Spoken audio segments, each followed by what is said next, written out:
Magandang hapon po sa inyong lahat. Ito po si Dr. Jeff Ho. Nandito na naman po tayo sa clinic at ipatuloy po natin yung ating live consultation. Okay. Nasa harap ko po isang pasyente. Ilang taon na po kayo? 36 years old. 36? Yes po. May asawa na po kayo? Yes po. May anak na po kayo? Ilang anak po ninyo? Dalawa. Mabait po mga anak ninyo? Yes po. Hindi nagbibigay ng problema?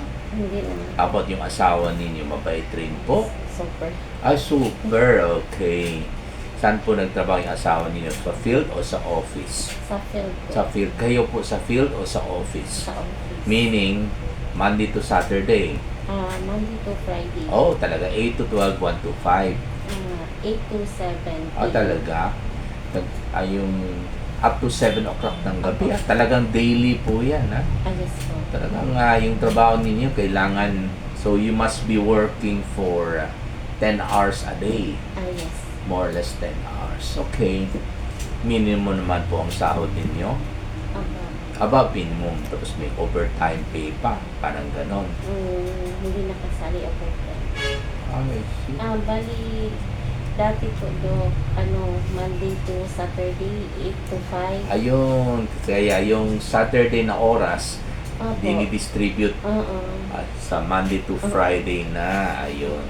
So, ano pong problema natin, madam? Yung sakit sa ulo po. Sakit sa ulo. Saan banda sakit sa ulo? Dito? Parang... Hindi lang dito? Hindi po. Okay. Kasali na dito. Dito? Hindi umikot sa likod? Dito lang talaga. Dito lang banda. Anong klaseng sakit? Yung kumikirot? Or parang kumikirot? Yes. Gumaganon? Parang sumasabay sa pulso? Hindi man do. Yung ano lang talaga yun. Kumikirot? Yes po. Hindi yung parang masikip? Parang ganun. Para masikip rin. Pero hanggang dito lang. Minsan, dito din. Kasali parang apektado po dito. Dito kasama. Okay. May problema kayo lately? Hindi naman masyado. Pero parang may problema kayo lately.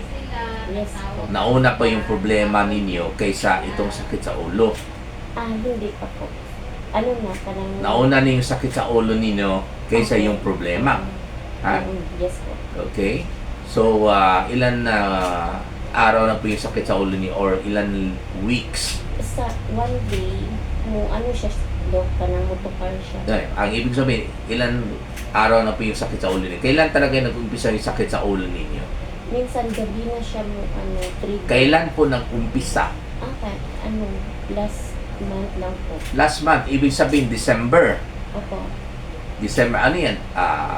After Christmas o before Christmas? Before Christmas. Before Christmas pa, sumasakit na dito mo. Ibig sabihin, November, wala pa. Mild lang po. Meron ng November. Opo. Dito pa rin banda. Yes po. Yung problema po ninyo, binanggit ninyo, kailan nag-umpisa yung problema ninyo? January. January, bago lang pala. Pwede ko pong malaman anong problema natin. Kahit ano lang, kahit hindi masyado detalyado. Okay. Pamilya, trabaho, o may umutang sa inyo, hindi pa nagbayad. Trabaho, dun sa opisina. Okay, ano po yan? Interpersonal relationship. Masungit yung boss ninyo. Okay, mag-alala, hindi natin banggitin kung anong pangalan ninyo, saan kayo nagtrabaho. Okay, mag-alala. Hindi ka naman makuha dito Okay, kaya sabi ko, hindi ka pwede maging artista. Diyan ka lang muna. Kasi ako, artista na ako. Anyway, interpersonal relationship. I see. Sa boss mo, superior ninyo. Ngayon lang, nauna yung superior ninyo kaysa sa inyo? Or nauna pa kayo dun sa trabaho ninyo kaysa yung superior ninyo? Nauna yung superior. Nauna superior. Kung nauna na yung superior, hindi ako niwala na January nag-umpisa na yung problema ninyo. Kasi kung ugali ba niya? Ugali.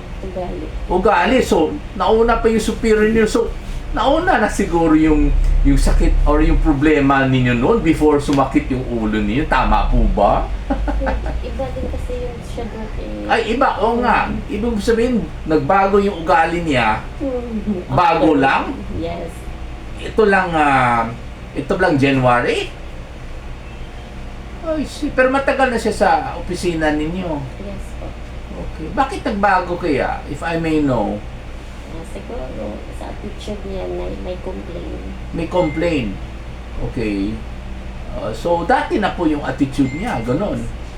Hindi kaya, nauna pa yung, I mean, although hindi dinidibdib, okay, baka medyo apektado na po kayo bago sumakit yung ulo ninyo last November, di ba? Sabi niyo, baka you were affected even the early part of last year siguro. Tama po ba? Yes po Dok kasi panggabi din po kasi yung trabaho ko last bago ako na-transfer sa office. Sa office. Opo. Pero boss mo na siya. Ay, hindi pa po. Hindi pa. So, Pag-transfer ko sa office, boss ko kailan po kayo siya. na-transfer sa opisina? 2023. So, medyo apektado ka na siguro. Kaya, isa po din yung Dok kasi pang night shift yung trabaho ko. Tapos Pero nasa lumipat na tulog. kayo sa opisina. 2023, right? Opo. At saka, mas madalas na kayo medyo, syempre, magharapan, ganon, di ba? Pero hindi pa yun siya grabe. Ah, Okay pa, pero- maano pa. Pero sa palagay ko, nauna na po siguro yun kaysa itong sakit sa ulo Mm. ninyo. Okay, baka lumalala yung attitude niya. Ganun po ba? Isa Hindi. po din yan. Oo, baka ayaw niya sa inyo. Parang may personalan na, parang ganon. O sa lahat ng empleyado, ganun po siya. Hindi naman po, Dok, sa sa department. niyo. Sa department. Pero kayo lang po ba may problema sa di ba sabi niyo may Meron. nagreklamo? May Meron na rin po. Okay. So anyway, anong pinakaayon niyo sa kanya? Attitude. Attitude niya, anong ayaw niyo sa kanya na attitude? Like, yung pinakaayaw mo lang. Para pwede tayo mag-advise kasi hindi naman tayo nagmamarites, no? Kasi ang paggamot kasi sa pasyente, importante masyado yung dahilan. Ha? Ang dali lang magbigay ng pain reliever. Ito, pain reliever, uwi ka na, bahala ka na sa buhay mo. Kung nandyan pa yung dahilan, hindi mawala yung sakit yung ulo niya. Or kaya, mawala sa gamot, pero pag maubos na yung gamot, babalik na naman kasi yung dahilan, yung boss niya, nandun pa rin. Okay? So, pero katulad ng sinabi ko sa previous recordings, mas madali matanggap nila yung sakit nila kung alam nila yung dahilan. At kung alam nila na hanggat nandyan pa yung dahilan ng sakit sa ulo niya, okay, babalik at babalik yung sakit sa ulo niya. So, pag mas madali matanggap ng pasyente, mas madaling mabaliwala niya yung sakit sa ulo niya. Ayun. So, yun ang advantage, okay, kung kailangan natin malaman yung dahilan ng sakit sa ulo. Okay? So, saan tayo? Anong pinakaayaw mo sa kanya? Baka pwede tayong mag-advise ng konti. Anong pinakaayaw mo sa kanya? Attitude. Like what? For example, bossy masyado? Yes, sir. Yes, Dok.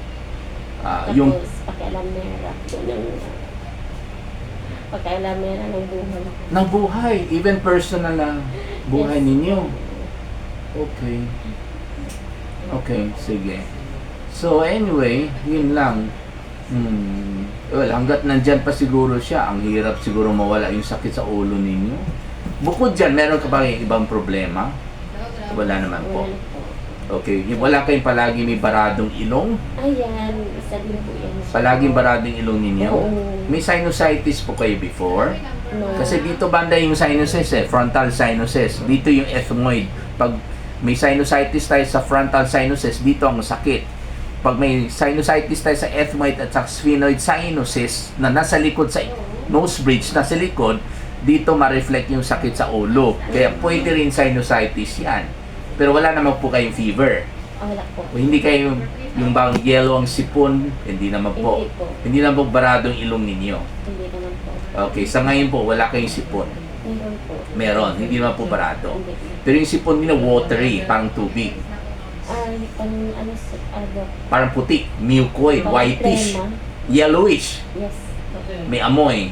Oo. May amoy, may dugo. Wala. Maaaring may sinusitis ka. That's another possibility. Pero ang inisip ko kasi, pag may problema isang tao, dito talaga magsakit kasi ang muscle dito, frontalis muscle, pwede mag-contract yan. Kumbaga, para bang muscle contraction headache, no? Or tension headache.